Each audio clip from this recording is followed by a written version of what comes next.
ଗୋଟେ ଘଟଣା ବହୁତ ଜୋରରେ ସୋସିଆଲ ମିଡିଆରେ ଭାଇରାଲ ହେଉଛି। ଆଜ୍ଞା ନମସ୍କାର। ଗୋଟେ ଯୁବକକୁ ପିଟି ପିଟି ମାରିଦେଲେ, ଗୋଟେ ମା କୋଳ ଶୂନ୍ୟ କରିଦେଲେ। ଆପଣମାନେ ଚିନ୍ତା କରୁଥିବେ ଏ ଘଟଣା କେତେ ନିନ୍ଦନୀୟ। କୌଣସି ଲୋକ ଯଦି କୌଣସି ପ୍ରକାର ଭୁଲ କରେ ଜନସାଧାରଣଙ୍କ ଆଗରେ, ତାହେଲେ ଆମର କର୍ତ୍ତବ୍ୟ ହେଉଛି ସେ ଲୋକକୁ ନେଇକି ଆମେ ଥାନାରେ ଦେବା, ନଚେତ ପୋଲିସକୁ ଖବର ଦେବା। ଆମର ମାରିବାର କୌଣସି ଅଧିକାର ନାହିଁ। କୌଣସି ସମ୍ବିଧାନ, କୌଣସି ପ୍ରକାର ନିୟମ କାନୁନ ଆମକୁ ଏ ହକ୍ ଦେଇନି କି ଆମେ ଗୋଟେ ଲୋକକୁ ପିଟି ପିଟି ମାରିଦେବା।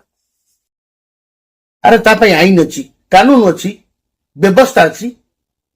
ପ୍ରକୃତରେ ଏ ଘଟଣା ବହୁତ ନିନ୍ଦନୀୟ। ଏମାନଙ୍କର ଯୋଉ କ୍ରୂର ଏବଂ ଅମାନୁଷିକ କାମ, ପଶୁକୁ ନେଇକି ଗଲାବେଳେ ଯେମିତି କାନ୍ଧେଇକି ଯାଆନ୍ତି ସେମିତି ନେଇକି ଯାଉଥିଲେ। ଏ ପ୍ରକାର କଣ, ଏଟା ଆପଣ ମାନେ ଜାଣିପାରୁଥିବେ ସମସ୍ତେ, ଇଏ ଘଟଣା ଆକ୍ରୋଶମୂଳକ ଘଟଣା। ଆମ ଆଇନ ବ୍ୟବସ୍ଥା ଏତେ କମଜୋର ଯେ ଯିଏ ଯାହା ଚାହୁଁଛି କରିପାରୁଛି। ନିରୀହ ଲୋକଙ୍କୁ ରାସ୍ତା ଉପରେ ପିଟି ପିଟି ମାରିଦେବା, କାହାକୁ ଗୋଡେଇକି ହାଣିଦେବା, ଏସବୁ ପ୍ରକାର ଘଟଣା ବହୁତ ସାଧାରଣ ହେଇଗଲାଣି ଆଜିକାଲି ଦୁନିଆରେ। ଜଣେ ସାଧାରଣ ଲୋକ ରାସ୍ତା ଉପରେ ଚାଲିବାକୁ ବି ଭୟ କଲାଣି।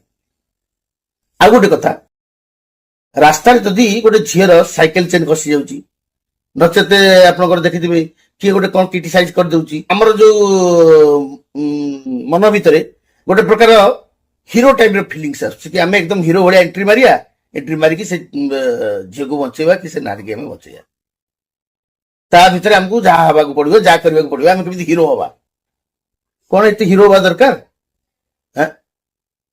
ଆରେ ଭାଇ, ଏମାନଙ୍କର ସାହସ ଆସିଲା କୋଉଠୁ ଜଣଙ୍କର ଜୀବନ ନେବା ପାଇଁ? କେମିତି ଏତେ ନୃଶଂସ ଭାବରେ ଜଣଙ୍କର ଜୀବନ ନେଲେ? ବର୍ତ୍ତମାନ ଇଏ ତ ଆମର ଓଡିଶା ଏମିତି ରାଜ୍ୟରେ ପରିଣତ ହେଲାଣି, ଆମ ଓଡିଶାର ଶାସନ ବ୍ୟବସ୍ଥା ଏମିତି ହେଲାଣି, ଚିନ୍ତା କଲା ବେଳକୁ ସେ କଥା ଗୁଡା ବହୁତ ଭୟ ଲାଗୁଛି।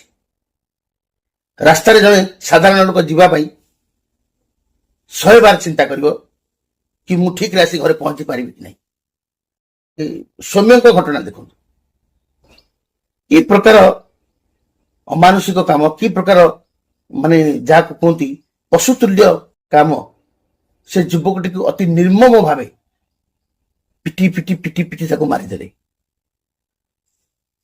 ତେଣୁକରି ଆମର ସମ୍ବିଧାନ ଆଉ ଆଇନକୁ ମୁଁ ଏତିକି ଅନୁରୋଧ କରୁଛି, ସେଇ ଯୁବକଟିକୁ,